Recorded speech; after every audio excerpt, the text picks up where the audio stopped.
Naam kabisa.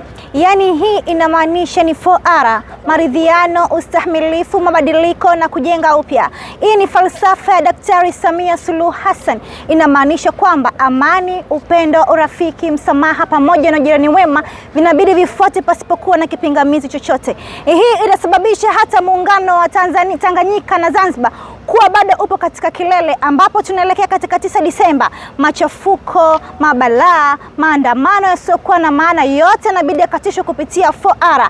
Mimi ni mwalimu wa kwanza, wewe ni mwalimu wa pili, huyu ni mwalimu wa tatu na huyu ni mwalimu wa 4. Maana yake ni nini? Wote kwa pamoja tuwe walimu wa 4R, tupate kuzieneza amani tawale, usalama uendelee na muungano wa Tanganyika na Zanzibar uendelee kubaki pale pale, kwa lugha rahisi udumu.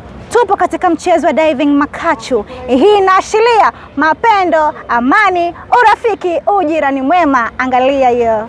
Zanzibar hakuna matata. Habibi, welcome to Zanzibar.